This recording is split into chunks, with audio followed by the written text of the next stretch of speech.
আজকে একটি নতুন ভিডিও আমি করে দেখাবো কিভাবে তিনটে বিন্দু দিয়ে সহজে একটি গাজর অঙ্কন করা যাবে। প্রথমে একটা সাহায্যকারী লাইন আমাকে উপর নিচে টেনে নিতে হবে হালকা স্কেচে।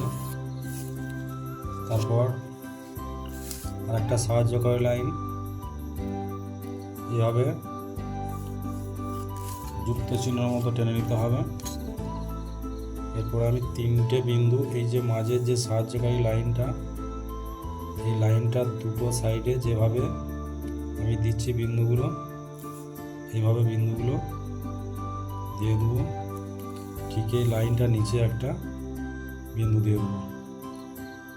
এইভাবে মোট তিনটে বিন্দু দিয়ে আমি গাজরটাকে অঙ্কন করব। এরপর আমি পেন বা মার্কার বা যে কোনো পেন্সিল দিয়ে আমি বোর্ডটাকে ঠিক যেভাবে দেখাচ্ছি একটু তুলে আবার একটু নামিয়ে আবার একটু তুলে একটা ধনুকের মতো আকার করে নেব। এরপরে আমি এই বিন্দু থেকে একইভাবে একটু সোজা আবার একটু বাঁকা এভাবে এনে এই বিন্দুটাই মিশিয়ে দেবো।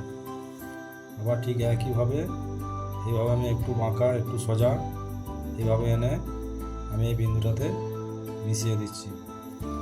এতে আমার গাজরের আকারটা এসে যাচ্ছে। এই যে লাইনটা থাকছে, লাইনটা দুদিকটা সমান রেখে আসতে হবে, কারণ ব্যাকরণটা আসল, ব্যাকরণটাকে ঠিক রাখতে হবে ছবি আঁকতে গেলে, যেটা খুবই দরকার। এরপর আমি এরপরে দুটো বক্র লাইন টেনে দিচ্ছি, এদিকে একটা এদিকে একটা, পাতাগুলো করার জন্য একটা সোজা। এইভাবে এটাকে ডবল লাইন করে দিচ্ছি, পাতাগুলো করার জন্য প্রত্যেকটা ডবল লাইন করে দিচ্ছি।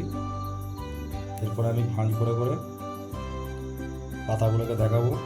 পাতাগুলো ছেঁড়া অর্ধ অবস্থায় পাতাগুলো এইভাবে হালকা গাজরের পাতা একটু ভাঁজ ভাঁজ থাকে, এইভাবে আমি পাতাগুলোকে করে নিচ্ছি। ঠিক একইভাবে আমার গাজরের আঁকাটি কমপ্লিট হলো। এবার আমি এটি কালার করে দেখাবো। প্রথমেই আমি যে সাহায্যকারী লাইনটি টেনেছিলাম সেটাকে আমি রাবার দিয়ে মুছে দিচ্ছি। এভাবে আস্তে আস্তে রাবার দিয়ে সাহায্যকারী লাইন। তারপরে আমি এই ডোমসের 25টা যে অয়েল প্লাস্টের রঙ আছে, এই রঙটা দিয়ে আমি রঙটা করে দেখাবো। প্রথমে একটু হলুদ রঙ দিয়ে আমি একটু করে হলুদ দিয়ে দিচ্ছি। গাজরের রঙ কমলা, তবু আমি একটু করে হলুদ দিচ্ছি দেখতে ভালো হওয়ার জন্য। পাতাতেও একটু করে হলুদ দিয়ে দিচ্ছি এইভাবে।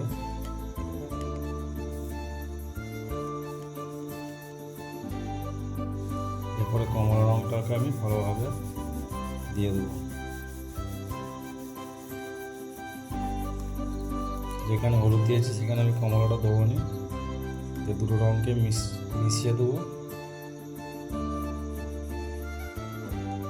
এরপর আমি হালকা একটু লাল একটু সাইডে হালকা করে দিয়ে দেবো। দুটো সাইডে একটু করে হালকা করে একটু লাল দিয়ে দিচ্ছি। এরপর আমি এই হলুদ রঙটাকে পুরো গাজরটার উপরে আবার ঘষে দেবো, যাতে করে এই যে সাদা সাদা অংশগুলো বেরিয়ে আছে এইগুলো মিশে যায়। এগুলো আঙুলে করে ঘষলেও হবে বা টিস্যু পেপার দিয়ে ঘষলেও হবে। একইভাবে আমি পাতার রঙটাকে সবুজটা, হালকা সবুজটা, লাইট গ্রিন যেটা, সেটা আমি আস্তে আস্তে পাতার উপরে দিয়ে দিচ্ছি এইভাবে। দেখো আঁকাটি কমপ্লিট হয়ে গেছে, আঁকা প্লাস রঙ দুটোই কমপ্লিট হয়ে গেছে। ছোটরা যদি এভাবে বিন্দু দিয়ে শিখতে যাও অবশ্যই শিখতে পারবে। আর ব্যাকরণটাকে ঠিক রাখতে হবে। ব্যাকরণ আমি প্রত্যেকটা ভিডিওতে আস্তে আস্তে করে দেখাবো, কারণ ছবি আঁকতে গেলে ব্যাকরণ জানাটা অবশ্যই জরুরি। ব্যাকরণ না জানলে ছবি আঁকা ভালোভাবে হয় না। চ্যানেলটি যদি ভালো লাগে অবশ্যই সাবস্ক্রাইব করবে।